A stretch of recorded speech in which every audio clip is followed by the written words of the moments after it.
Hello students, how are you all. Students, अब हम क्या करेंगे, अब हम लेबल सेटिंग के कुछ क्वेश्चन सॉल्व करेंगे। Right sir, okay. पिछले क्लास में हम लोगों ने लेबल सेटिंग के जो थ्योरी पार्ट्स है, जो फॉर्मूलाज है, उसे कवर किया था। तो अब हम क्या करेंगे, उसकी जो प्रैक्टिकल क्वेश्चन है जो आपके एग्जाम में आ सकता है, उसे हम कवर करेंगे। Okay sir. तो चलिए पहले जो हमारा क्वेश्चन है, पहले क्वेश्चन हम स्टार्ट करते हैं। पहला जो क्वेश्चन है वो आपके सीए मैट में, सीए इंस्टीट्यूट के बुक में अवेलेबल है। ओके, सीए इंस्टीट्यूट का एक इलस्ट्रेशन है। क्या दिया है यहाँ पे हमें दो components, basically component A and component B, इसके बारे में कुछ डिटेल्स दिया है, हमें आंसर निकालना है। Okay, component A and component B का जो यूसेज है वो आज फॉलोज कैसा है। जो नॉर्मल यूसेज है, जो नॉर्मल है, नॉर्मल का मतलब हम यहाँ पे मान के चलेंगे एवरेज सर, मान के क्या चलेंगे, एवरेज यूसेज, यानी कि एवरेज कंजप्शन। नॉर्मल का मतलब वही होता है। ओके, सो नॉर्मल यूसेज है आपका 50 यूनिट्स पर वीक। ओके, हर वीक में 50 यूनिट्स यूज होता है। बिल्कुल सर। मैक्सिमम यूसेज आपका कितना है सर, मैक्सिमम यूसेज आपका है 75 पर वीक। ओके, 75 यूनिट है आपका मैक्सिमम यूसेज। मिनिमम यूसेज आपका है 25 पर वीक। क्लियर, बिल्कुल सर। रीऑर्डर क्वांटिटी यहाँ पे ऑलरेडी हमें मेंशन हुआ है कि रीऑर्डर क्वांटिटी हमारा कितना है। रीऑर्डर क्वांटिटी सर हमारा कितना है, ए के लिए बोल रहे हैं 300 यूनिट एंड बी के लिए बोल रहा है 500 unit. Reorder period sir, reorder period कितना दिया है आपको, यहाँ पे ए के लिए दिया है 4 to 6 वीक, यानी कि मिनिमम 4 वीक है, मैक्सिमम 6 वीक है। बिल्कुल सर। और बी के लिए कितना है सर, 2 and 4 वीक्स, यानी कि minimum 2 weeks and maximum 4 weeks है। बिल्कुल। आपको क्या करना है, ईच कंपोनेंट के लिए बोला है कि आपको रीऑर्डर लेवल कैलकुलेट करना है, मिनिमम लेवल कैलकुलेट करना है, मैक्सिमम लेवल कैलकुलेट करना है and average stock level calculate करना है। ओके, सो हमारा जैसे हमने पढ़ा था, बिल्कुल सारा का सारा डाटा हमें दिया हुआ है, हमें बस फॉर्मूला अप्लाई करना है एंड इसका आंसर करना है। ओके, तो करेंगे, चलिए स्टार्ट करते। क्वेश्चन में हमें पहले पूछा है बिट नंबर ए पे, रीऑर्डरिंग लेवल, रीऑर्डरिंग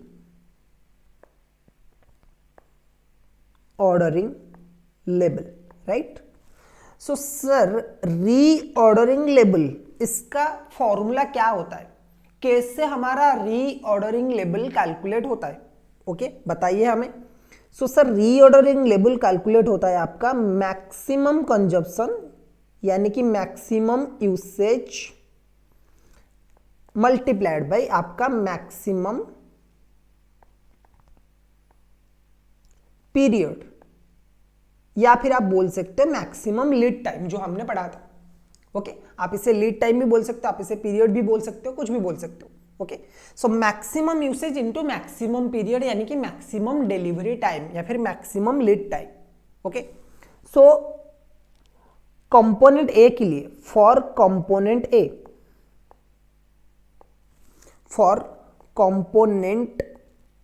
ए, इसके लिए कितना होगा सर, मैक्सिमम पीरियड इसका कितना है, मैक्सिमम यूसेज कितना है इसका 75 units into maximum period sir कितना है इसका 6 weeks. Right sir, right. Okay, so maximum period आपका है 75 यूनिट एंड मैक्सिमम वीक्स है 6 वीक, तो कितना आ जाएगा सर आपका 450 यूनिट्स। सही बात है सर, सही बात है। Okay, similarly for component B, for component B sir इसका कितना आएगा, कंपोनेंट बी के लिए भी मैक्सिमम जो यूसेज है वो तो सर सेम है, लेकिन मैक्सिमम वीक यहां पे आपका है 4 वीक्स, यानी कि यहां पे आपका ये आएगा 300 यूनिट्स। बिल्कुल सर, बिल्कुल। बहुत ही सिंपल है क्वेश्चन, बहुत सिंपल क्वेश्चन है। सीएमए में एक बार ये क्वेश्चन आ चुका है, पूरा ditto copy paste question CMA के एग्जाम में आ चुका है और 7 मार्क का आया था। ओके, सो सीए में अगर ये क्वेश्चन आएगा तो 7 मार्क का, 5 to 7 मार्क का आ सकता है, लेकिन नॉर्मली 5 मार्क का आता है। ओके सर, तो आपको ये क्वेश्चन बहुत आसान लगेगा, बहुत इजी क्वेश्चन है। रीऑर्डर लेवल का आपको बस फॉर्मूला याद रखना है, और मैंने उसका लॉजिक भी आपको बताया था पिछले क्लास में कि Q maximum consumption into maximum reorder period होता है, यानी कि मैक्सिमम हमेशा क्यू लेना है, वो बताया था। लेकिन एग्जाम पॉइंट ऑफ व्यू से सर क्या हमें फॉर्मूला रटना है, एग्जाम पॉइंट ऑफ व्यू से आप याद कर सकते हो, लेकिन जब हम क्लास कर रहे हैं तो हम आपको पूरा का पूरा फॉर्मूला का लॉजिक बताएंगे। Right sir. ओके, तो रीऑर्डर लेबल सर कैसे निकलता है, maximum usage into maximum reorder period. Okay, so हमने ए के लिए भी निकाल लिया, हमने बी के लिए भी निकाल लिया। राइट। ओके सर, अब हम निकालेंगे हमारा दूसरा पार्ट। दूसरे पार्ट में हमें क्या मांगा है, मिनिमम लेवल। हमें पूछा है minimum level. Sir minimum level कैसे निकलता है, आप बताइए सर कैसे निकलता है। मिनिमम लेवल का जो फॉर्मूला है वो क्या है, रीऑर्डर लेवल, राइट, और इसमें से आपको माइनस करना है एवरेज कंजप्शन, और हम यहां पे लिख सकते हैं, हमारी क्वेश्चन पे यहां पे नॉर्मल यूसेज दिया है, तो normal usage multiplied by average period. Sir एक बात बताइए, क्वेश्चन में तो एवरेज पीरियड दिया ही नहीं है सर, हम निकालेंगे कैसे, देखो एवरेज पीरियड स्टूडेंट्स आपको कैसे निकालना है, बहुत ही सिंपल है, आप वर्किंग नोट में भी कर सकते हो। ठीक है, मैं यहां पे कर लेता हूं, आपको इसे वर्किंग नोट में करना है। वर्किंग नोट में आप क्या कर सकते हो, एवरेज पीरियड निकाल सकते हो। सर कैसे निकालोगे, average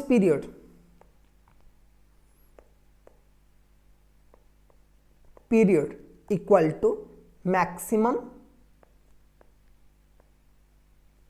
period plus minimum period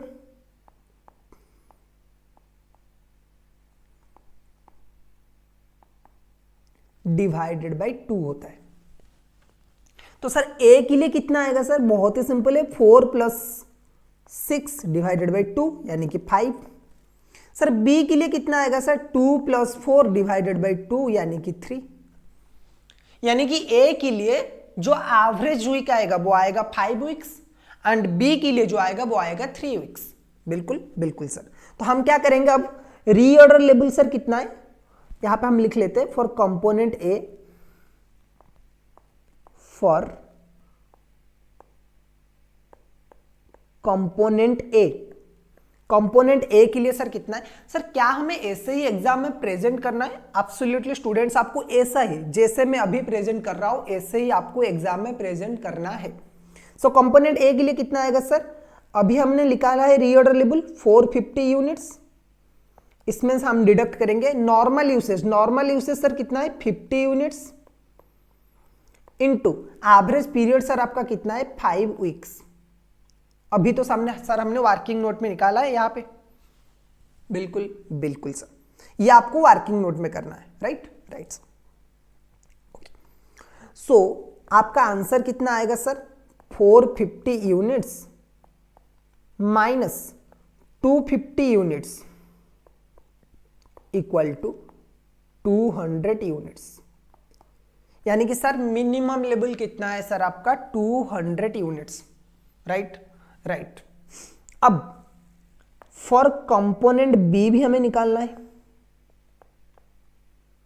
for component B sir कैसे निकलेगा, बहुत ही सिंपल है, बी का रीऑर्डर लेवल ले लीजिए 300 यूनिट्स, माइनस करना है यहां पे भी आपका कितना है 50 यूनिट्स नॉर्मल यूसेज, एंड यहां पे आपका आएगा 3 वीक्स, क्योंकि इसका एवरेज कितना है 3 वीक्स। सो ये आएगा 300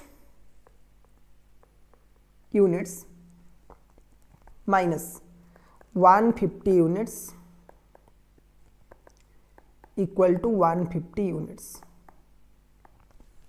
ओके सर, सो हमारा 2 आंसर तो आ गया सर, हमारा रीऑर्डर लेवल भी आ गया, हमारा मिनिमम लेवल भी आ गया। अब सर बात करते हैं हमारे लिए थर्ड पॉइंट की, जो है कि आपका maximum level. Sir maximum level आप बताइए कैसे कैलकुलेट होता है, मैक्सिमम लेवल सर कैसे कैलकुलेट होता है, मैक्सिमम लेवल का फॉर्मूला क्या है, बहुत ही सिंपल फॉर्मूला है। मैक्सिमम लेवल का फॉर्मूला क्या है, reorder level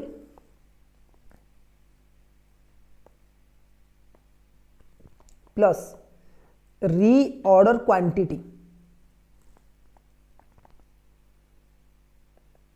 reorder level plus reorder quantity minus आपको यहां पे करना है मिनिमम यूसेज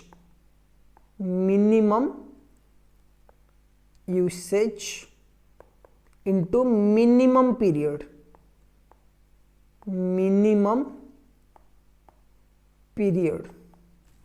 थोड़ा सा अच्छे से लिखते हैं, थोड़ा सा इरेज कर लेते हैं। Minimum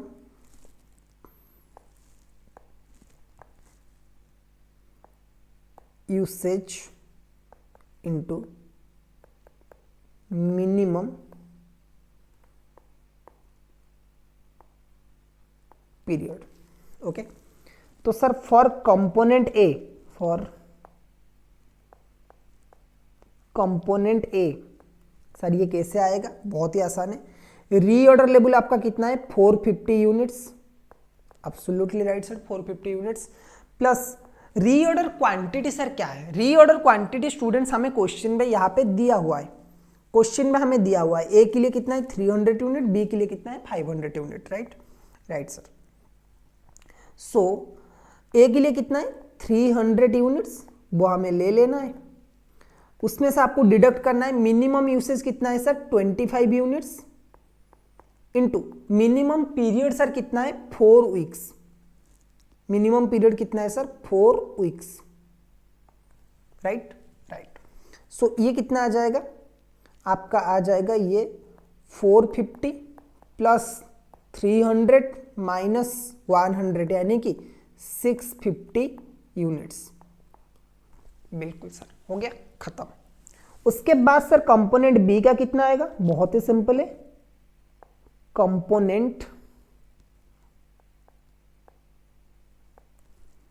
B. कंपोनेंट बी का कितना है सर 300 यूनिट्स प्लस आपका रीऑर्डर क्वांटिटी कितना है 500 यूनिट्स माइनस आपका ये है 25 यूनिट्स इंटू 2 वीक्स, क्योंकि इसके लिए मिनिमम पीरियड कितना है 2 वीक्स है, राइट। तो आंसर कितना आ गया sir 300 units plus 500 unit minus 50 units. Okay, यानी कि आपका आएगा 750 यूनिट्स, यानी कि आपका आएगा 750 यूनिट्स। सो मैक्सिमम लेवल कैसे निकलेगा? बहुत ही सिंपल फॉर्मूला है sir, reorder level plus reorder quantity minus minimum usage into minimum reorder period, right. So ऐसे हमारा ए का कितना आएगा 650 यूनिट, बी का कितना आएगा 750 यूनिट। बिल्कुल सर। अब सर हमें डी में ये पूछा है कि एवरेज स्टॉक लेवल कितना होता है। एवरेज स्टॉक लेवल सर ये हमें पूछा है पॉइंट नंबर डी में। ये आप बता दीजिए एवरेज स्टॉक लेवल कैसे निकलेगा। सो एवरेज स्टॉक लेवल का जो फॉर्मूला है वो क्या है? Maximum level plus minimum level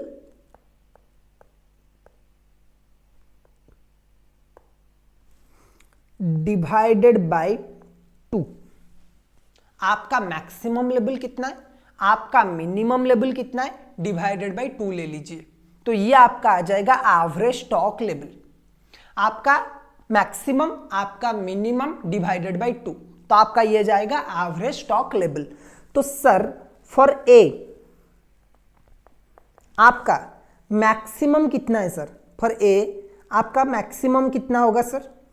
maximum आपका है 650 यूनिट्स प्लस सर मिनिमम आपका कितना है? मिनिमम मैं बोलूँ आपका मिनिमम यूनिट से आपका 200 यूनिट्स, ओके, या इससे डिवाइडेड बाय 2 कर लो, तो सर आंसर कितना आ जाएगा 425 यूनिट्स। ये सर किसके लिए है सर? ए के लिए, ओके।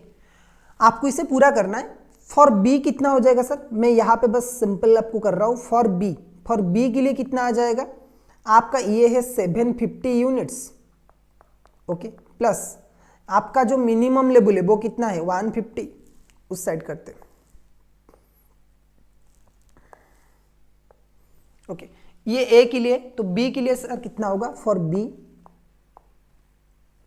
आपको क्या करना है 750 यूनिट लेना है जो उसका मैक्सिमम है, राइट राइट सर। उसमें ऐड करना है मिनिमम कितना है 150 यूनिट्स, डिवाइडेड बाई 2 कर लो तो आपका कितना आ जाएगा ये 450 यूनिट्स। बिल्कुल बिल्कुल। सो क्या किया सर हमने, बहुत बहुत छोटा सा क्वेश्चन था, आसान सा क्वेश्चन था, हमने इसे सॉल्व किया। हमें पूछा था 4 चीजें, रीऑर्डर लेबल फॉर्मूला क्या होता है, maximum usage into maximum reorder period. Okay, so A का कितना आया 450 यूनिट, 300 यूनिट, खत्म सर। ओके, फिर मिनिमम लेवल का फॉर्मूला क्या था, रीऑर्डर लेवल, आपको उसमें से माइनस करना है normal consumption into normal reorder period, यानी कि average consumption into average period. तो हमने वो कर लिया, कितना आया सर आंसर 150, 200, खत्म। फिर उसने हमने किया मैक्सिमम लेवल, मैक्सिमम लेवल हमें पूछा था तो हमने निकाला reorder level plus reorder quantity minus minimum consumption into minimum reorder period.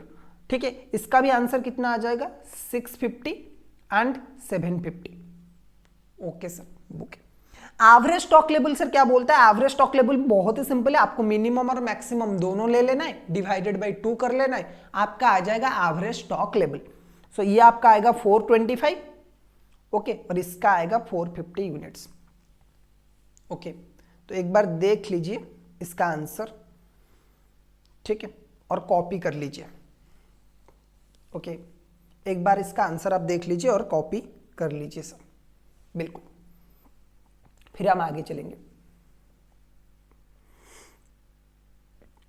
Sir क्या आप सारे के सारे क्वेश्चंस अपने बुक में करवाने वाले हो? नहीं, मैं स्टूडेंट्स आपको मैक्सिमम क्वेश्चन सॉल्व करवाऊंगा, मैं आपको मैक्सिमम क्वेश्चन सॉल्व करवाऊंगा, लेकिन कुछ ऐसे क्वेश्चंस होंगे जो आपको खुद सॉल्व करने, जो कि सिमिलर होंगे। सपोज मैंने कोई एक क्वेश्चन नंबर 1 किया और एक क्वेश्चन ऐसा ही एक सिमिलर क्वेश्चन आपका क्वेश्चन नंबर 15 में है सपोज, ओके, तो मैं वो 15 नंबर क्वेश्चन नहीं करवाऊंगा, वो आपको खुद ही सॉल्व करना है।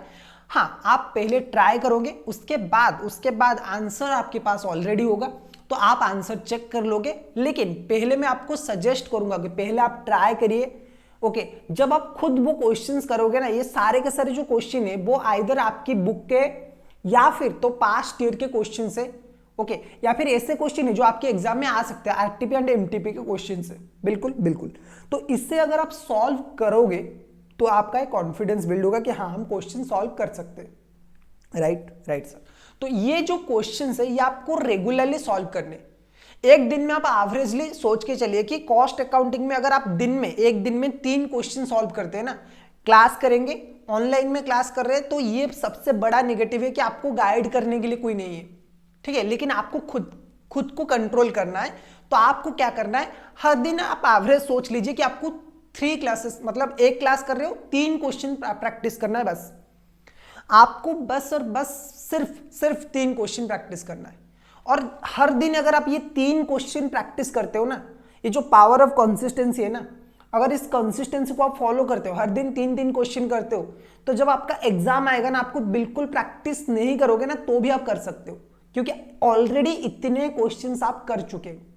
ओके, ऑलरेडी अगर आप एवरीडे 3 क्वेश्चन करते हो तो आपका इतना क्वेश्चन ऑलरेडी सॉल्व हो चुका होगा कि आपको दोबारा क्वेश्चन करने की, मतलब दोबारा कोई भी क्वेश्चन आप स्किप नहीं करोगे। Right sir. ओके, सो ये है मैक्सिमम लेवल और ये है एवरेज स्टॉक लेवल। एक बार इसे देख लीजिए।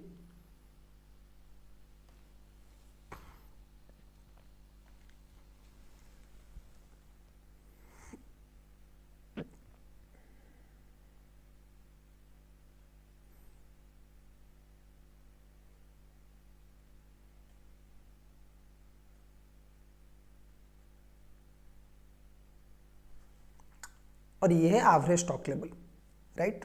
ओके, इस क्वेश्चन के बाद हम एक और क्वेश्चन सर करने वाले, ये हमारा दूसरा सबसे इंपॉर्टेंट क्वेश्चन है। ओके, ये जो क्वेश्चन है ये आपके एग्जाम में एक बार आया है, ठीक है, सीए इंटरमीडिएट नवंबर 2013 में ये क्वेश्चन आया था और 5 मार्क आया था। जब भी स्टूडेंट आपकी बुक में कोई क्वेश्चन होगा ना, वो ऐसे ही लिखा होगा, क्वेश्चन नंबर, उसके बाद वो आइदर कौन सी बुक से, जैसे इसके पहले वाला क्वेश्चन सीए मैट का था। ओके, तो ये वाला जो क्वेश्चन है ये एक बार सीए के एग्जाम में आया हुआ है 2013 टर्म में आया था, 2013 ईयर में ये आया था, नवंबर की टर्म में, और 5 मार्क्स का आया था। थोड़ा सा पुराना क्वेश्चन है। तो सर इतना पुराना क्वेश्चन आपने क्यों डाला है? क्योंकि ये क्वेश्चन थोड़ा सा हटके है बाकी क्वेश्चन से, ठीक है। थोड़ा सा जो रीऑर्डर लेवल आपको कैलकुलेट करना है वो नॉर्मल जो रूल्स है उसी हिसाब से कैलकुलेट आपको नहीं करना है, यहाँ पे थोड़ा सा दूसरा रूल आपको फॉलो करना है, ठीक है। इसी वजह से ये क्वेश्चन यहाँ पे डाला गया है। ओके, इंपॉर्टेंट क्वेश्चन है, आपको प्रैक्टिस करना है, एग्जाम में शायद ये क्वेश्चन आपका आ सकता है। Right right sir. ओके, तो क्या दिया है सर क्वेश्चन, एक बार हम रीड करते हैं क्वेश्चन को। क्वेश्चन में हमें दिया है Primex limited produces product P, it uses annually 60,000 units of a material Rex costing 10 rupees per unit. Other relevant informations are cost of placing order 800 rupees, carrying cost 15 rupees, 15% per annum on average inventory, reorder period is 10 days, safety stock is 600 unit. Okay, the company operates 300 days in a year. You are required to calculate the following. Okay, sir इतना जल्दी जल्दी अपने question पढ़ा, कुछ समझ में नहीं आया, एक बार धीरे से पढ़ते हैं और ब्रेक करते हैं। ओके, प्राइमेक्स लिमिटेड एक कंपनी है जो कि एक प्रोडक्ट बनाता है, प्रोडक्ट पी, ओके, जिसके लिए एक रॉ मटेरियल चाहिए जो है रेक्स। ओके, अब ये रॉ मटेरियल एनुअली डिमांड कितना है सर? 60,000 यूनिट। सर हम क्वेश्चन पढ़ेंगे और उसी के साथ साथ हम गिवन लिख लेंगे। सर गिवन क्या क्या हमें क्वेश्चन में दिया हुआ है? सर हमें दिया है एनुअल डिमांड। एनुअल डिमांड को सर हम क्या बोलते हैं? ए बोलते हैं। सर कितना दिया है सर? 60,000 यूनिट्स। बिल्कुल बिल्कुल सर। सर हमें इसी के साथ साथ प्राइस भी दिया हुआ है, प्राइस पर यूनिट्स। सर ये भी हमें दिया हुआ है क्वेश्चन में, प्राइस पर यूनिट हमें क्वेश्चन में ऑलरेडी दिया हुआ है students.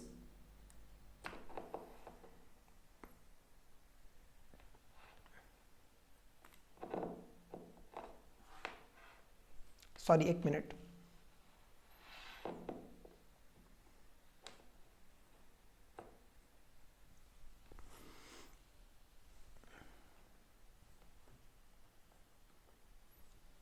Okay. Price per unit यहाँ पे क्वेश्चन में ऑलरेडी हमें दिया हुआ है, यानी कि पी हमें ऑलरेडी दिया हुआ है ₹10। ओके सर, उसके बाद हमें क्या दिया है? कुछ एडिशनल इंफॉर्मेशन दिया है, cost of placing an order. एक बार अगर हम ऑर्डर प्लेस करते तो हमें कितना खर्चा होता है सर? 800 रुपीज का। सो हम ये लिख सकते ordering cost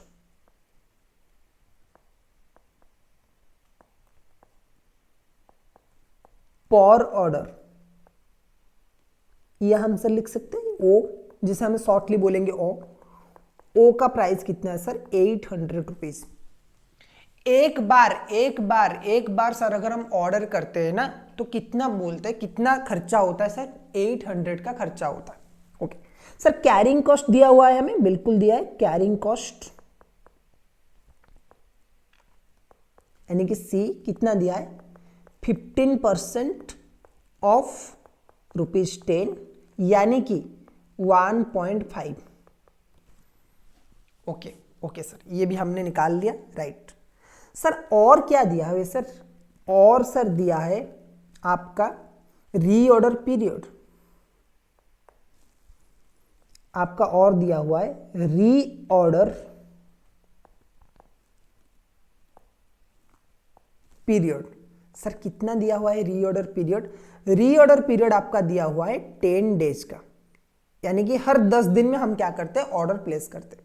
right okay sir, और क्या हमें दिया हुआ है? और हमें दिया हुआ है सर आपने तो मेन एक इंपॉर्टेंट आइटम को भूल गए सर यही तो इस क्वेश्चन का हीरो है सर, यही तो इस क्वेश्चन का हीरो है, जिसका नाम है सेफ्टी स्टॉक। ओके, ये जो हीरो होता है इसकी लेट में एंट्री होता है ना, तो इस वजह से हमने लेट में इसे मेंशन किया है। इस क्वेश्चन का सबसे जो इंपॉर्टेंट फैक्टर है वो है सेफ्टी स्टॉक। स्टूडेंट्स ऑलरेडी हमने सेफ्टी स्टॉक के बारे में बात किया है। सेफ्टी स्टॉक सर क्या होता है? ऑलरेडी हमने सेफ्टी स्टॉक के बारे में डिस्कस किया है। सेफ्टी स्टॉक का मतलब होता है कि एक ऐसा स्टॉक जो कि कोई कंपनी हो या फिर कोई डिपार्टमेंट हो, वो अपने पास रखती है और जब इमरजेंसी होता है ना उसे यूज करते हैं। जैसे आप लोगों में से बहुत सारे लोगों के पास ये जो मतलब आदत होगा ना कि मोबाइल फोन की कवर के नीचे से, ठीक है, आप छुपा के पैसा रखते हो ताकि उस पैसे को आप इमरजेंसी में यूज कर सको। तो सिमिलरली ये सेफ्टी स्टॉक ऐसा ही है, ये हमेशा रहता है, इससे नीचे स्टॉक कभी नहीं जा सकता, इससे आप ऐसे ही खर्च नहीं कर सकते, ठीक है, ऐसे ही आप यूज नहीं कर सकते, इमरजेंसी के टाइम पे आपको यूज करना है। तो कंपनी के पास सेफ्टी स्टॉक कितना है, 600 यूनिट का सेफ्टी स्टॉक है। ओके ओके सर हमें कैलकुलेट क्या करना है। कंपनी में और एक इंफॉर्मेशन है कि कंपनी 300 दिन से साल में ऑपरेट करता है, यानी कि आपके लिए जो ईयर है ना, नंबर में ईयर ऑफ एक ईयर में आपकी नंबर ऑफ डेज कितना है sir, 300 units, sorry 300 days. Okay okay sir हमें कैलकुलेट क्या करना है वो भी तो बता दीजिए। हमें 4 चीजें कैलकुलेट करना है, 5 मार्क का ये क्वेश्चन था, हमें 4 चीजें निकालना है। एक निकालना है हमें ईओक्यू, इकोनॉमिक ऑर्डरिंग क्वांटिटी। दूसरा हमें निकालना है रीऑर्डर लेवल, ओके। तीसरा हमें निकालना है मैक्सिमम लेवल, ओके। और चौथा हमें निकालना है एवरेज स्टॉक लेवल। हमें 4 चीजें निकालना है, EOQ, reorder level, maximum level and average stock level. Right right. So पहले एक एक करके निकालेंगे। पहला हमारा पॉइंट आएगा ईओक्यू यानी कि इकोनॉमिक, आपको लिख लेना है इसका फुल फॉर्म, मुझे नहीं निकला है, ओके। ईओक्यू कैसे निकालेंगे, 2AO/C, इसका फॉर्मूला ऐसा ही होता है ना ईओक्यू का, 2AO/C। व्हेयर ए कितना है आपका, 2 इंटू ए आपका है 60,000, ओ आपका है 800, राइट सर, और सी आपका है 1.5। Done sir. इसका होल रूट ओवर आपको निकालना है। तो ये कितना आएगा, एक बार कैलकुलेट कर लेता हूं, एक बार कैलकुलेटर थोड़ा सा, सॉरी कैलकुलेटर एक बार ले लेता हूं। Okay done. सो ये आपका आएगा 96,000, सॉरी 9 करोड़ 60 लाख, 96,000 नहीं, ओके 90 करोड़ 60 लाख, 9 करोड़ 60 लाख आपका आएगा, और इसको डिवाइड करेंगे 1.5 में, तो ये आपका आ जाएगा 6 करोड़ 40 लाख। क्या बात करें सर, बिल्कुल। इसका रूट ओवर निकालेंगे तो कितना आएगा, 8,000 यूनिट्स। यानी कि ईओक्यू कितना है सर, एक बार में हमें कितना ऑर्डर करना चाहिए, आंसर उसका है 8,000 यूनिट। एक बार में हमें 8,000 यूनिट ऑर्डर करना है। ओके ओके सर अब जरा बात करते हैं दूसरे पॉइंट का। दूसरे पॉइंट हमारा क्या है, दूसरा पॉइंट हमारा है reorder level. Reorder level sir, reorder level sir हम कब ऑर्डर प्लेस करेंगे, ओके कब हमें ऑर्डर प्लेस करना चाहिए सर, हमारा कितना कंजप्शन हो रहा है उसी बेसिस पे हम क्या करेंगे, ऑर्डर प्लेस करेंगे। सिंपल सा बात है सर, हमारा कितना कंजप्शन हो रहा है उसी बेसिस पे हम क्या करेंगे, ऑर्डर प्लेस करना चाहेंगे। जब हम ऑर्डर प्लेस करेंगे हमारे पास कितना स्टॉक होना चाहिए, तो वो उस टाइम पे हम ऑर्डर प्लेस करेंगे। तो सर हमारा डेली कंजप्शन कितना हो रहा है, ठीक है, हम क्या करते हैं, थोड़ा सा वर्किंग नोट यहां पे निकाल लेते हैं, working note, okay. Daily consumption, daily usage, daily usage हमारा कितना हो रहा है, एनुअल डिमांड, एनुअल डिमांड हमारा कितना है, divided by number of days in a year. पूरे साल में सर कितने दिन हमारे पास है और हमारा एनुअल डिमांड कितना है, अगर इसे हम डिवाइड कर लेंगे तो हमारा एनुअल डिमांड है 60,000 यूनिट्स, डिवाइडेड बाय हमारे पास नंबर ऑफ डेज कितना है 300, तो हमारा पर डे यूसेज कितना आएगा सर 200। इससे अगेन आपको कहां पे करना है, वर्किंग नोट पे, बिल्कुल बिल्कुल सर, राइट। तो हमारा पर डे यूसेज कितना आ रहा है 200 यूनिट।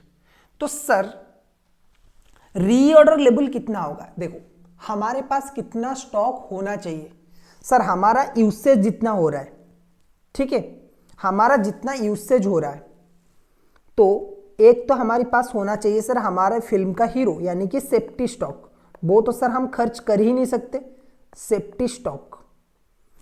ठीक है, हमारे पास होना चाहिए सेफ्टी स्टॉक। सेफ्टी स्टॉक में हम क्या करेंगे, सेफ्टी स्टॉक में हम ऐड करेंगे okay daily usage into reorder period.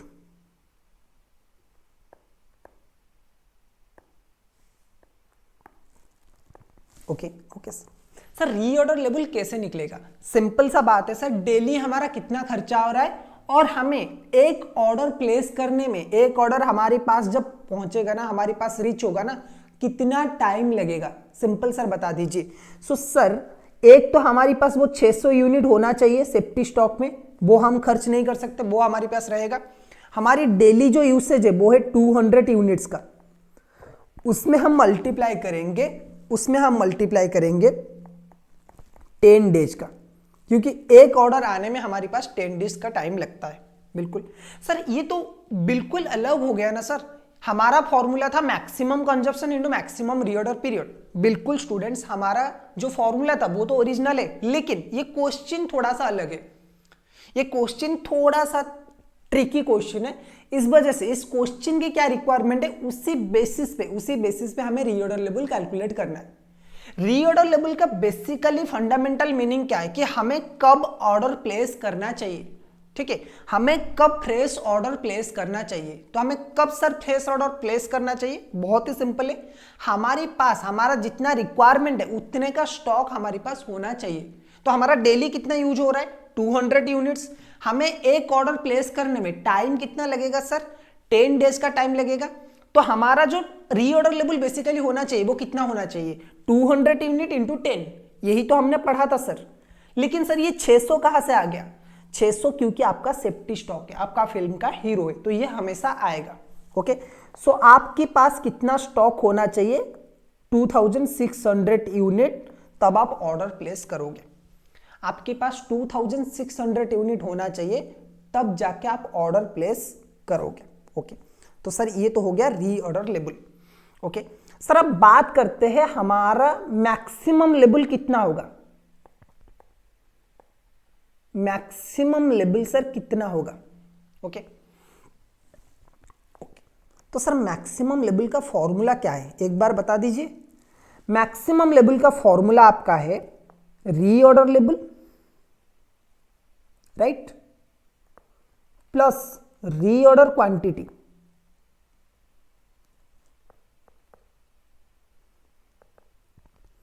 Reorder level plus reorder quantity minus minimum usage into minimum period, minimum reorder period, minimum usage into minimum reorder period.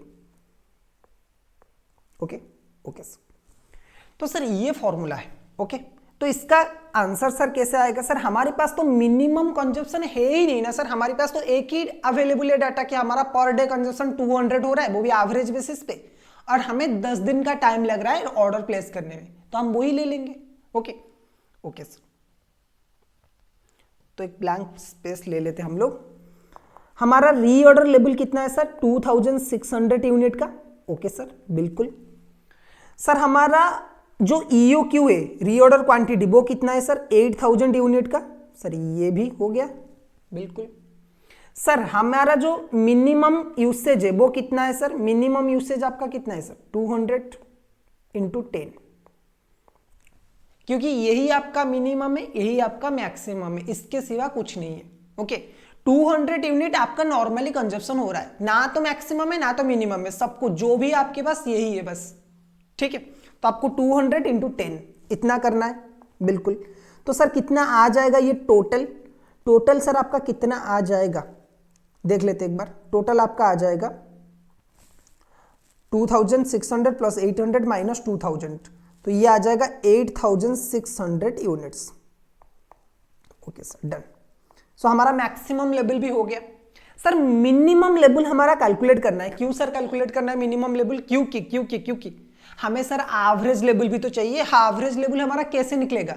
Average level हमारा निकलेगा minimum consumption plus maximum consumption, minimum level plus maximum level divided by 2, minimum level plus maximum level divided by 2, तभी हमारा निकलेगा average. Okay right sir. So इसके लिए हमें चाहिए minimum level. Minimum level हमारा क्या है? सो मिनिमम लेवल हम यहां पे लिख सकते हैं safety stock. Minimum level equal to safety stock, यानी कि 600 यूनिट्स, क्योंकि ये तो हमारे पास हमेशा स्टॉक रहेगा ना, तो यही हमारा मिनिमम है। Right right sir. अब बात करते हैं लास्ट नंबर पर, point number D, average stock level. Sir average stock level कैसे निकलेगा? बहुत ही सिंपल है, मिनिमम लेवल प्लस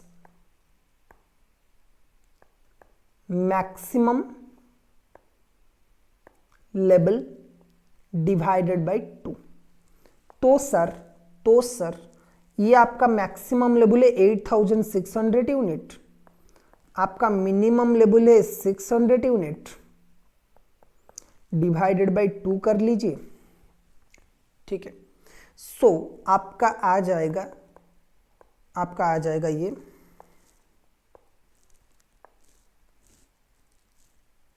4600 यूनिट्स। वाह सर, ग्रेट। ओके, सो हमने सर ये क्वेश्चन सॉल्व कर लिया, बिल्कुल हमने कर लिया। तो क्या क्या हमने किया, चलो देख लेते एक बार।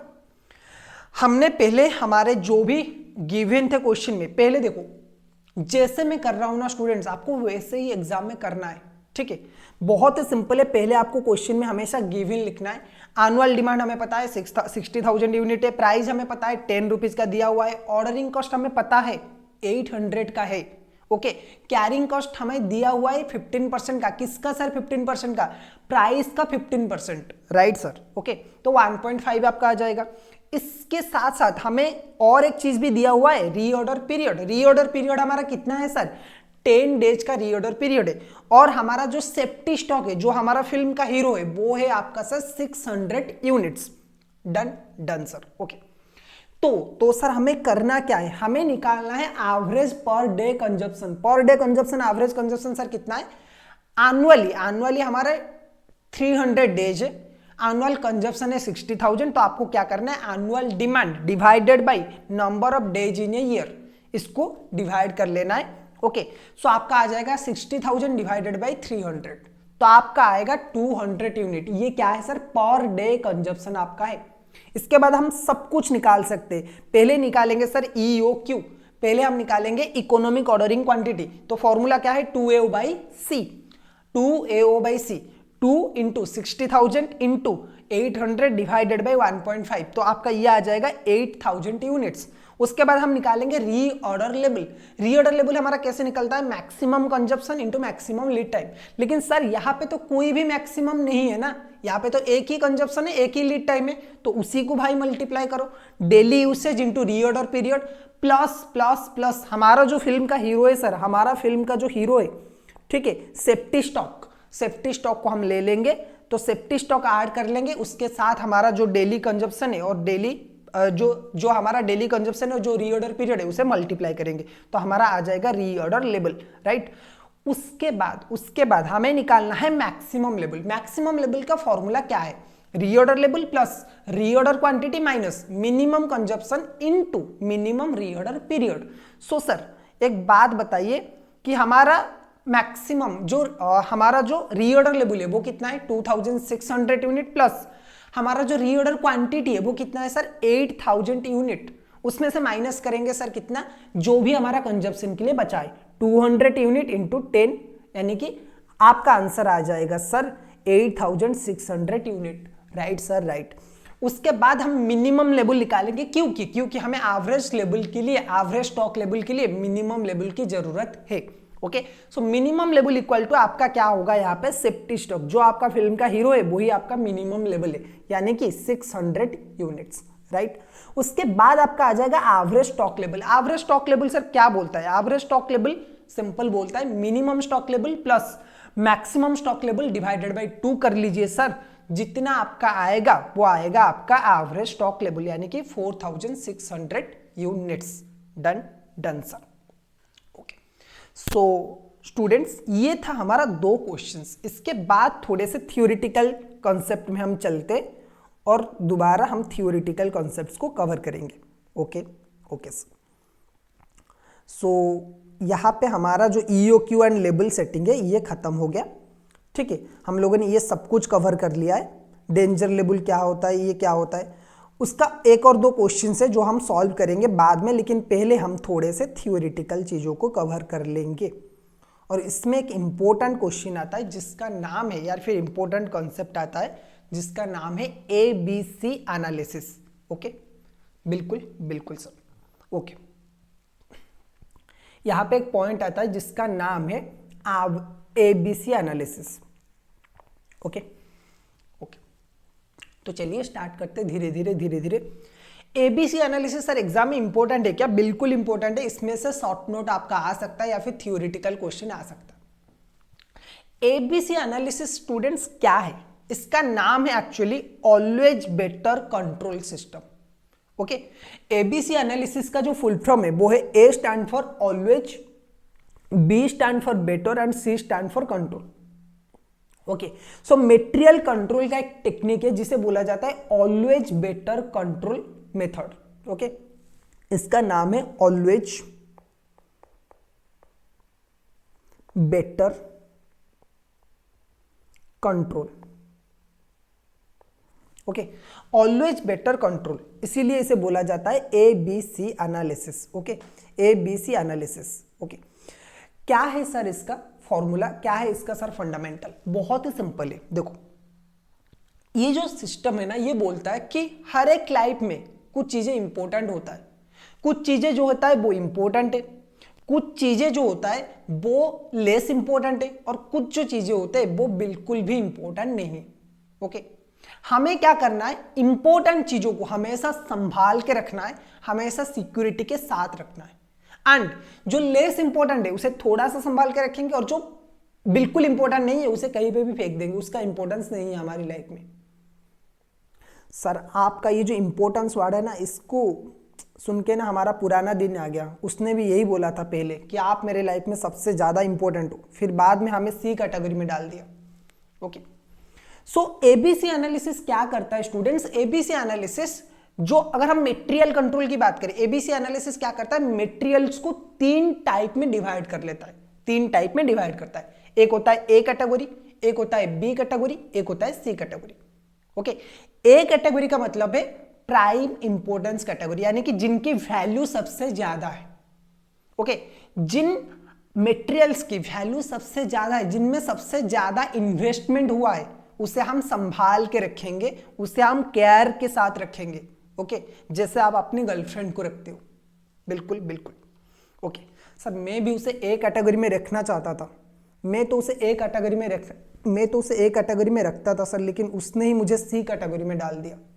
सो A कैटेगरी का मतलब है, A कैटेगरी का मतलब है जिसका सबसे ज्यादा वैल्यू हुआ है, जिसमें आपने सबसे ज्यादा इन्वेस्टमेंट किया है। ओके, ठीक है, जिसमें आपने सबसे ज्यादा इन्वेस्टमेंट किया है उसको संभाल के रखना है।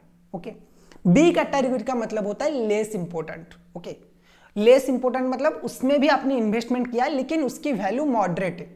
एंड जो C कैटेगरी होते हैं ना, C कैटेगरी, उनकी कोई वैल्यू होता ही नहीं है। जैसे मेरे दोस्त थे कुछ नालायक, बिल्कुल आपके भी दोस्त होंगे ना, बिल्कुल वो सब C कैटेगरी में आते हैं। ओके, बिल्कुल।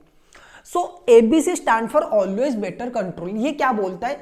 ये प्रैक्टिकल लाइफ में भी आप फॉलो करते हो। प्रैक्टिकल लाइफ में भी क्या होता है, देखो, जैसे आप अपने घर की एग्जांपल ले लो। आपकी मम्मी पापा क्या करते हैं? जो आपकी ज्वेलरी है, ठीक है, उनके पास जो भी ज्वेलरी है, जो भी इन्वेस्टमेंट है, जो भी कैश है, वो लॉकर में रखते हैं ना, गोदरेज में लॉकर में लॉक करके रखते हैं। क्योंकि उसकी वैल्यू सबसे ज्यादा है। घर में ज्वेलरी है तो कम, गोल्ड ज्वेलरी घर में है तो हमारी जैसे घर में कमी है, लेकिन उसको क्या करते हैं, उसकी वैल्यू बहुत ज्यादा है, ठीक है, एक गोल्ड चेन की वैल्यू बहुत ज्यादा है, तो हम उसे क्या करते हैं, लॉकर में संभाल के रखते हैं। लेकिन जो बी कैटेगरी के आइटम जैसे आपकी बुक से, ठीक है, वो बी में आते हैं। सर बुक सबसे बड़ा इन्वेस्टमेंट होता है, हाँ मालूम है, लेकिन अगर हम प्रैक्टिकली देखें ना तो बुक्स हम नया खरीद सकते हैं, उसकी इतने ज्यादा वैल्यू नहीं है, हम इन्वेस्टमेंट दोबारा कर सकते हैं। जो आपकी बुक्स है, जो आपकी डॉक्यूमेंट्स है, घर का कोई जो कार्ड वगैरह, घर का जो राशन वगैरह है, वो बी कैटेगरी में आता है, उसको थोड़ा सा संभाल के रखेंगे। और जैसे आप अपने कपड़ों को रखते हो ना, आप अपने कपड़े, आप अपने बुक्स, आप अपने चीजों को जैसे रखते हो इधर उधर और डाल के, वो क्या है, सी कैटेगरी के। जो लेस आइटम है, लेस इंपॉर्टेंट आइटम है, उसे आप कहीं पे भी फेंक दोगे। अगर हम एक कंस्ट्रक्शन साइट की बात करें ना, एक विजुअलाइज करो आप लोग कंस्ट्रक्शन साइट का। एक कंस्ट्रक्शन साइट में क्या होता है सर, जो लोहे का रॉड होता है ना, टीएमटी बार्स, वो सबसे वैल्यूएबल आइटम्स होते हैं, क्योंकि उसमें सबसे ज्यादा इन्वेस्टमेंट किया गया है, तो उसको लॉक लगा के लोग रखते हैं, उसके लिए सिक्योरिटी गार्ड रखते हैं, ठीक है। उसके बाद जो मॉडरेट आता है वो आता है सीमेंट्स। जो सीमेंट की बोरिया होता है ना, वो थोड़ा सा कम मतलब इन्वेस्टमेंट वाला होता है, उसमें भी पैसा लगता है लेकिन वो कम इन्वेस्टमेंट है, कंपैरिजन टू जो टीएमटी बार है उसकी वैल्यू कम है, तो उसको थोड़ा सा लेस सिक्योरिटी में रखते हैं। लेकिन जो रेत होता है ना, ठीक है, और जो चिप्स होता है, मेटल जो रॉक्स होता है, वो आप कहीं पे भी, जो ईंटें होते हैं ना, कहीं पे भी खुले में ऐसे ही पड़े होते हैं, कोई एक दो आधा चुरा भी लिया ना तो कुछ फायदा नहीं है, क्योंकि वैल्यू बहुत नेग्लिजिबल है। ओके, इसी का जो फंडामेंटल है वो है एबीसी एनालिसिस का। एक इंडस्ट्री में या फिर हमारी स्टोर में हम क्या करेंगे, ए कैटेगरी के आइटम को सबसे ज्यादा वैल्यू देंगे, ए कैटेगरी के आइटम्स को क्या करेंगे, सबसे ज्यादा वैल्यू प्रोवाइड करेंगे, ठीक है। बी कैटेगरी वालों को सबसे कम, मतलब थोड़ा सा कम करेंगे, एंड सी वालों को तो बिल्कुल भी नहीं करेंगे या फिर बहुत कम करेंगे, राइट। तो क्या बोलता है सर, एक बार लिख लेते इसे, ठीक है। क्या बोल रहा है, this system exercises discriminating control over the differential item of inventory on the basis of the investment involved। Discriminating मतलब भेदभाव सर करता है, जिसमें ज्यादा इन्वेस्टमेंट किया है, जिसमें हमने ज्यादा इन्वेस्टमेंट किया है उसे ज्यादा केयर के साथ रखेंगे, ठीक है, और जिसमें कम इन्वेस्टमेंट किया है उसे कम प्राइस में रखेंगे, ठीक है। Usually the items are classified into 3 category according to their relatively importance, namely their value and frequency of replacement during the period. A category item क्या बोल रहे हैं, this category item consist only a small percentage but requires heavy investment because of their high price और heavy requirement और both. Items under this category can be controlled effectively by using a regular system which ensures that neither overstocking or nor shortage of material for the production. Such a system plans its total material requirement by making budget. बहुत ही simple बोल रहा है कि A category में बहुत ज्यादा investment हुआ है, ए कैटेगरी का जो कॉस्ट है वो भी बहुत ज्यादा हाई है, तो इसे संभाल के रखना है। बी कैटेगरी में क्या बोल रहा है, this category of item related less important because they constitute less percentage as well as less value in the investment inventory. In the case of these items, as sum involved is moderate, the same degree of control is applied in a category of item is not warranted. The orders for the item belonging to this category may be placed after reviewing their situation periodically. C category क्या बोल रहा है, this category of item does not require much investment. It may be about to 10% of the total inventory value, but nearly 70% of the total items handled by the store. For these categories item, there is no need for exercising constant control. Orders for these items in this group may be placed either after 6 months or once in a year after ascertaining consumption requirement. In this case, objective is to economics and in ordering economics on the ordering and handling cost. Okay, बहुत ही simple है, बोल रहा है कि सी cost को कहीं पे भी रख लेंगे, लेकिन ए को संभाल के रखेंगे और बी को थोड़ा सा संभाल के रखेंगे, ठीक है।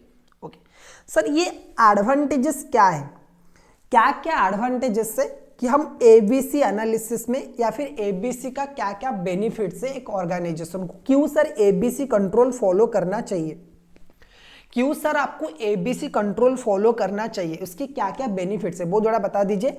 ये क्वेश्चन आ सकता है आपके एग्जाम में स्टूडेंट्स शॉर्ट नोट के हिसाब से, what is ABC analysis and what are the advantages of ABC analysis. Number 1 आपका है continuation in production. Okay, ABC analysis हमेशा क्या बोलता है? एबीसी एनालिसिस बोलता है कि भाई देखो, जो सबसे ज्यादा इंपॉर्टेंट है ना हमारे लिए, जो सबसे वैल्यूएबल आइटम है ना, उसको हम सिक्योरिटी के साथ रखेंगे, उसका ओवर स्टॉकिंग नहीं होने देंगे, उसका अंडर स्टॉकिंग भी नहीं होना देंगे, क्योंकि अगर इमरजेंसी में खरीदना पड़ा तो ज्यादा खरीदना मतलब महंगा खरीदना पड़ेगा। इसीलिए तो क्या करते, इसीलिए तो माँ बाप क्या करते हैं, जब भी गोल्ड प्राइस थोड़ा सा सस्ता होता है ना, तो अपनी बेटी के लिए, अपनी बेटे की शादी के लिए क्या करते हैं, खरीद लेते। ठीक है, क्योंकि उसको संभाल के रखना है, फ्यूचर में ज्यादा महंगा पड़ेगा, राइट। तो इसी वजह से जो ए कैटेगरी के आइटम्स है, आप क्या करोगे, उसको प्रॉपर्ली मेंटेन करके रखोगे, बी कैटेगरी को थोड़ा सा मेंटेन करोगे, और सी कैटेगरी को आप इजीली रिप्लेस कर सकते हो। तो एबीसी एनालिसिस के थ्रू आपकी जो प्रोडक्शन है वो कंटिन्यू हमेशा रहेगा। Okay, it ensures that without there being any danger in interruption of the production for want of material or stores, minimum investment will be made in the inventories of the stock of material or stock to be carried. Okay, lower cost, जैसे हमने बोला कि ये क्या करता है, high value value को ज्यादा इंपॉर्टेंस देता है, लो वैल्यू वैल्यू को कम इंपॉर्टेंस देता है, इस वजह से कॉस्ट हमेशा कम आएगा। ठीक है, बिल्कुल। Less attention required. देखो, जैसे हमने बोला कि अगर कोई कंस्ट्रक्शन साइट है और उसमें टीएमटी वायर्स है, तो उन्हें रखने के लिए ज्यादा सिक्योरिटी चाहिए, तो हम उसी के ऊपर ज्यादा फोकस करेंगे। जैसे कि समझ लो कि कोई मसाले की दुकान है, एक एग्जांपल विजुअलाइज करो आप लोग कि एक मसाले का दुकान है जहां पे बहुत वेराइटी ऑफ मसाले मिलते हैं, लाइक आपका जो केसर है, ठीक है, साफरन, वो भी मिलता है, आपकी चिली जो रेड चिली है वो मिलता है, आपका कोई भी ब्लैक पेपर मिलता है, आपका जो भी नॉर्मली कोरिएंडर है, इलायची है, दालचीनी है, ये सब कुछ मिलता है वहां पे, राइट के। ओके, तो सबसे महंगा वाला सर मसाला कौन है? साफरन, यानी कि जो केसर है वो सबसे महंगा है। ठीक है, बिमल जो होता है ना, जुबा केसरी, वही वाला। सो केसर जो होता है सबसे महंगा होता है, 1 किलो आता है 3 लाख का। 1 केजी केसर कितना आता है? 3 लाख का सर आता है। सर इतना महंगा होता है? बिल्कुल बिल्कुल, 3 लाख से 5 लाख तक आता है एक केसर, मतलब 1 केजी केसर। ओके, तो जो भी दुकानदार है वो क्या करेगा, उसे तो बहुत संभाल के रखेगा, बिल्कुल रखेगा सर। उसके बाद थोड़ा सा कॉस्टली क्या होता है? इलायची। ठीक है, बड़ी इलायची, छोटी इलायची, ये जो होता है ये थोड़ा सा ज्यादा कॉस्टली होते हैं। उसके बाद आपका जो भी होता है काजू वगैरह, वो थोड़ा सा नॉर्मल आ जाता है। उसके बाद जो चिली वगैरह होता है, रेड चिली वगैरह, वो तो ऐसे ही खुले में पड़ा होता है, क्योंकि वो सबसे सस्ता है। कोई अगर चोरी करना चाहे तो वो रेड चिली चोरी करे, बिल्कुल। तो इसी वजह से आपको अटेंशन उसे देना है जो सबसे ज्यादा इंपॉर्टेंट है। Okay sir.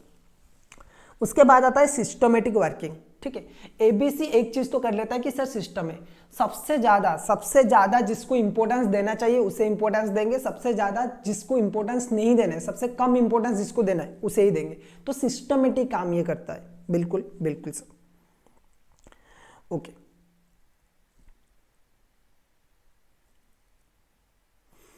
क्लियर।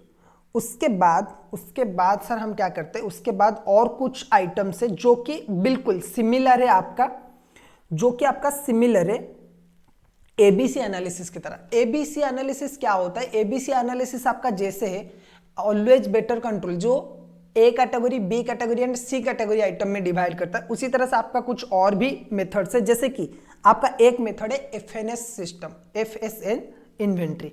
एफएसएन का मतलब क्या आता है? Fast moving, slow moving and non moving goods. Okay, fast moving, slow moving, non moving items, right. So ये क्या करता है, फास्ट, नॉर्मल और स्लो मूविंग भी कर लेते हैं, इसे एफएनएस भी बोलते हैं और एफएसएन भी बोलते हैं। ओके, कोई भी सिस्टम बोल सकते हो आप इसे एफएसएन भी बोल सकते हो, फास्ट मूविंग, स्लो मूविंग या नॉन मूविंग, और इसे एफएनएस भी बोल सकते हो, fast, normal and slow moving. ठीक है, ये इन्वेंट्रीज को 3 तरह से क्लासिफाई करता है। ये बोलता है कि फास्ट मूविंग यानी कि सबसे ज्यादा कौन सा इन्वेंट्री हमारा खत्म हो रहा है, हमें उसके ऊपर ज्यादा फोकस करना चाहिए। स्लो मूविंग मतलब कौन सा इन्वेंट्री हमारा लेस यूज हो रहा है, कौन सा इन्वेंट्री हमारा लेस यूज हो रहा है वो हमें ये करना है। एंड जो नॉन मूविंग आइटम है, कौन सा इन्वेंट्री ऐसा है जो हमारा बिल्कुल भी यूज नहीं हो रहा है, उसे हमें परचेज नहीं करना है। ओके, क्या बोलता है? Under this system inventories are controlled by classifying them on the basis of frequency of use. Okay, inventories कैसे क्लासिफाई होते सर? कैसे फ्रीक्वेंटली हम उसे यूज कर रहे हैं। ओके, तो classification of item into these 3 categories depend on the nature and managerial description. Okay, a threshold range on the basis of inventory turnover is decided and classified accordingly। हम एक limit fix करेंगे, हम एक range fix करेंगे, उसी से हम decide करेंगे कौन सा आइटम फास्ट मूविंग है, कौन सा आइटम स्लो मूविंग है एंड कौन सा आइटम नॉन मूविंग है। ओके, फास्ट मूविंग में क्या बोलता है, this category of item is place near to the store issue point and the stock is review frequently for making fresh orders. ये बोल रहे हैं कि सर जो भी प्रोडक्ट फास्ट मूविंग है ना, उसको बार बार आपको निगरानी में रखना है, स्टोर के पास में उसे रखना है, ठीक है। क्योंकि जब भी इमीडिएटली, क्योंकि ये बार बार ऑर्डर होता है, बार बार इसका यूज होता है, तो आपको स्टॉक हमेशा मेंटेन करके रखना है सो दैट आपका प्रोडक्शन स्टॉप नहीं हो जाए। ओके, इस वजह से आपको इसे स्टोर के बिल्कुल सामने रखना है ताकि इशू करने में आपको आसानी हो। एंड उसी के साथ साथ आपको और एक चीज करना है, आपको रेगुलरली इसका स्टॉक चेक करना है। ओके, स्लो मूविंग क्या बोलता है, this category of item is store a little far and stock is reviewed periodically for any obsolescence may be shifted to non moving category. Okay, क्या बोल रहा है कि जो स्लो मूविंग आइटम्स है उसको हम क्या करेंगे, रेगुलरली तो चेक नहीं करेंगे, लेकिन पीरियडिकली एक रेगुलर इंटरवल में, एक गैप के अंदर अंदर हम उसे रिव्यू करेंगे ताकि हमें ये चेक करना पड़े कि कौन सा आइटम ऑब्सोलेट हो चुका है, कौन सा आइटम को हमें क्या करना है, नॉन मूविंग कैटेगरी में डालना है। नॉन मूविंग आइटम क्या है, this category of item is kept for disposal, this category of item is reported to the management and an appropriate provision for loss may be created. Non moving item मतलब वो raw material जो अब use नहीं हो रहा है, तो हमें क्या करना है, हमें उसके लिए, हमें उसका जो लॉस है उसके लिए प्रोविजन बनाना है, टॉप मैनेजमेंट को इन्फॉर्म करना है कि ये मटेरियल अब ऑब्सोलेट हो चुका है, इसको हम डिस्पोज ऑफ करना चाहते हैं।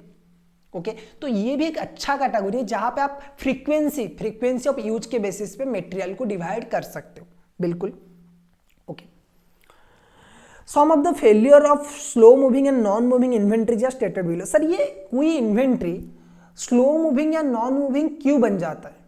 अगर वो हमारा यूज में नहीं आएगा, अगर वो हमारा बिक ही नहीं रहा है, कोई आइटम अगर हमारा बिक नहीं रहा है, या फिर कोई अगर रॉ मटेरियल हम रेगुलरली यूज नहीं कर रहे, तो हम सर उसे खरीदते क्यों है? क्यों ये आइटम्स नॉन मूविंग हो जाता है या फिर स्लो मूविंग हो जाता है? तो उसके कुछ रीजंस यहाँ पे दिया हुआ है। Some of the reasons for the slow moving and non moving inventories are stated below. क्या है सर ये रीजंस? देख लेते एक बार। पहला रीजन ये बोल रहा है, failure of the production management to communicate the update requirement to the stores management. Okay, पहला तो सर ये जो प्रोडक्शन मैनेजमेंट है, प्रोडक्शन डिपार्टमेंट है, वो टाइमली अपडेट नहीं कर पाते, उनकी ये फेलियर है क्योंकि वो टाइमली अपडेट नहीं कर पाते कि अब हमें ये रॉ मटेरियल नहीं चाहिए, अब हमें ये रॉ मटेरियल नहीं चाहिए, हमने अपनी प्रोडक्शन की जो रॉ मटेरियल है उसे बदल दिया है, या फिर अब ये ऑब्सोलेट हो चुका है। Right sir. Technological upgradation in the terms of new machine required new kind of material और एग्जिस्टिंग मटेरियल बिकम ऑब्सोलेट। ये भी दूसरा है। दूसरा पॉइंट ये है कि टाइमली क्या करते हैं, टेक्नोलॉजिकल अपग्रेडेशन अगर हुआ तो मटेरियल भी चेंज हो सकता है। हम एक टाइप के मटेरियल यूज करते थे, अब हमारी जो मशीनरी है वो एडवांस हो चुका है, तो हम थोड़ा सा अच्छे क्वालिटी के मटेरियल यूज करेंगे, तो ये जो पुराने स्टॉक होंगे वो ऑब्सोलेट हो जाएंगे। Okay sir. Lack of periodical review for the inventories. और एक चीज है कि अगर आप पीरियडिकली इन्वेंटरीज को रिव्यू नहीं कर रहे हो तो भी सर वो ऑब्सोलेट हो सकते। Okay sir. उसके बाद सर और एक टाइप के सिस्टम है। ओके, उसके बाद और एक टाइप के सिस्टम है जिसका नाम है आपका VED analysis. Okay, VED analysis क्या होता है? Vital, essential and desirable. Okay, vital, essential and desirable. Sir इस जो कैटेगरी का डिवीजन है ना, या फिर ये जो सिस्टम है, ये क्या करता है, ये रॉ मटेरियल को उसकी डिमांड के ऊपर, उसकी इमरजेंसी यूज के ऊपर डिवाइड करता है। ठीक है, वाइटल मतलब वो आइटम है जिसका होना जरूरी है और मैंडेटरी है आपके बिजनेस के लिए और आपके प्रोडक्शन के लिए। ओके, कोई एक ऐसा आइटम है जिस आइटम के बिना काम नहीं हो सकता, प्रोडक्शन नहीं हो सकता, या फिर कोई ऑपरेशन नहीं हो सकता, वो है वाइटल आइटम। ओके, तो उसका प्रेजेंट होना, उसका स्टोर में होना सबसे ज्यादा इंपॉर्टेंट है। Right sir. एसेंशियल सर क्या है? एसेंशियल आइटम एक ऐसा आइटम है जो कि इंपॉर्टेंट तो है लेकिन मार्केट में उसका सब्स्टिट्यूट अवेलेबल है, राइट राइट। यानी कि वाइटल वो है जिसका कोई सब्स्टिट्यूट नहीं है, आपको उसी मटेरियल को यूज करना है, ठीक है, तो वो आपके स्टोर में होना मैंडेटरी है। लेकिन एसेंशियल सर क्या है? एसेंशियल वो आइटम है जो कि इंपॉर्टेंट है आपके लिए लेकिन उसका अल्टरनेटिव मार्केट में अवेलेबल है, उसकी अल्टरनेटिव मार्केट में अवेलेबल है। ओके, उसके बाद आता है डिजायरेबल। डिजायरेबल क्या है सर? वो आइटम जो कि ना तो इतना इंपॉर्टेंट है और मार्केट में जिसका सब्स्टिट्यूट अवेलेबल है और जिसे आप इजीली रिप्लेस कर सकते हो with another material, right right sir. Okay, so क्या बोलता है ये system? Under this system of inventory analysis, inventories are classified on the basis of its criticality for the production function and final product. Generally, this classification is done for the spare part which are used for the production. ये normal use होता है कि कुछ ऐसे spare part होते हैं जिनकी requirement के हिसाब से इस सिस्टम को हम डिवाइड करते हैं। ओके, वाइटल क्या है? Vital are items classified as vital when its on availability can interrupt the production process and causes a production loss. Items under this category strictly controlled and by setting reorder level. क्या बोल रहा है कि मैंने जैसे बोला vital sir वो items होते हैं जिनके बिना प्रोडक्शन हो नहीं सकता, जिनके बिना आपकी जिंदगी अधूरी है। ओके, बिल्कुल सर उसी की तरह नहीं। वाइटल का आइटम, उस वाइटल का मतलब क्या है? वाइटल का मतलब ये है सर कि ऐसा प्रोडक्ट है, ऐसा रॉ मटेरियल है जो कि जिसके बिना, जो सबसे इंपॉर्टेंट है, जो हीरो मटेरियल है हमारे लिए, जिसके बिना फिल्म नहीं चल सकता, जिसका बिना प्रोडक्शन नहीं हो सकता, वो है आपका वाइटल।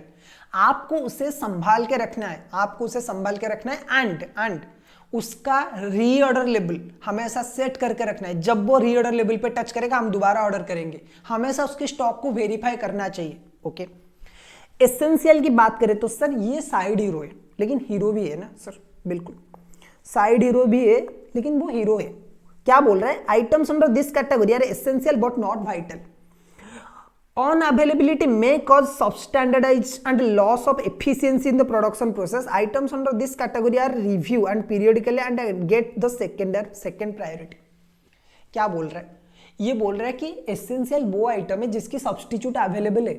ओके, लेकिन ऐसा भी हो सकता है कि सर अगर हम वो सब्सटीट्यूट यूज करें तो हमारी क्वालिटी थोड़ा सा कम हो जाए या फिर हमारा एफिशिएंसी थोड़ा सा डाउन हो जाए. ओके, तो इस वजह से हमें हमेशा सब्सटीट्यूट रखना चाहिए.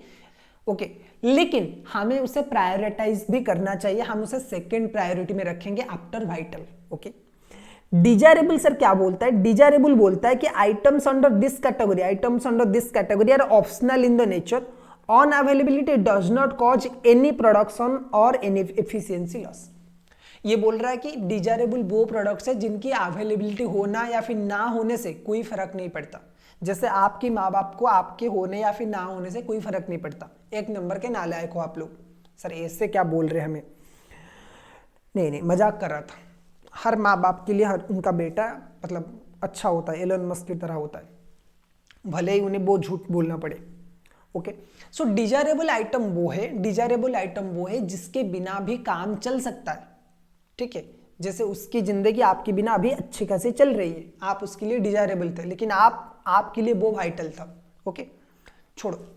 डिजायरेबल का मतलब वो है कि जिसके बिना प्रोडक्शन चल सकता है लेकिन ये एफिशिएंसी लॉस नहीं करता. तो इसी वजह से इसको क्या करना है, इसका इंपॉर्टेंस में इसको प्रॉपर्ली मेंटेन करना कोई जरूरी नहीं है. ओके, सो सर ये जो सिस्टम है ना, वाइटल, एसेंशियल एंड डिजायरेबल, ये हॉस्पिटैलिटी सेक्टर में ज्यादा, मतलब हॉस्पिटल के केस में ज्यादा यूज होता है.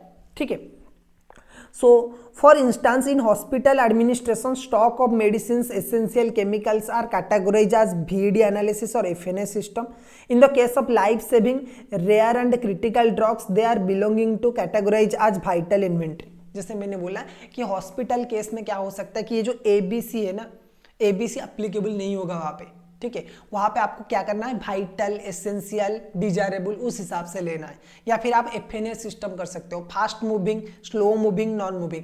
कौन सा मेडिसिन है जो कि ज्यादा सेल हो रहा है उसे आपको ज्यादा रखना है, कौन सा कम सेल हो रहा है उसे कम रखना है, उसको कौन सा बिल्कुल सेल नहीं हो रहा है उसे नहीं रखना है. Okay, okay sir, okay sir. उसके बाद एक और कैटेगरी है, इसके बाद हम लोग बंद कर लेंगे ये वाला क्लास और उसके बाद हम नेक्स्ट क्लास में से कवर करेंगे बाकी के सारे जो छोटे छोटे पॉइंट्स हैं। ओके, उसके बाद एक और पॉइंट आपका है high cost, medium cost and low cost inventory. Okay, इस सिस्टम में क्या होता है, ये सिंपल है, आपने कितना खर्चा किया है उसके ऊपर डिपेंड करता है। ये HML सिस्टम जो है ये सिमिलर टू ABC एनालिसिस है, कॉपी पेस्ट उसका है। बस सिंपल ये बोलता है कि जिसका कॉस्ट ज्यादा है उसको हाई में रखो, जिसका लो कॉस्ट है उसे लो में रखो, जिसका मीडियम है उसको मीडियम में रखो। ठीक है, ठीक है सर। तो ये थे कुछ थ्योरीज। VD एनालिसिस आपके एग्जाम में आ सकता है, लेकिन ABC एनालिसिस जो है ना, ABC एनालिसिस सबसे इंपॉर्टेंट है, ये आपके क्वेश्चन में आ सकता है। Right, right sir. सो ये क्लास में बस हम इतना ही। हम दूसरे पार्ट में क्या करेंगे, बाकी के जो पॉइंट्स है, परपेचुअल इन्वेंटरी सिस्टम क्या होता है, उसके बाद हम लोग बात करेंगे FIFO मेथड, LIFO मेथड, इन सब के बारे में। Done, done sir.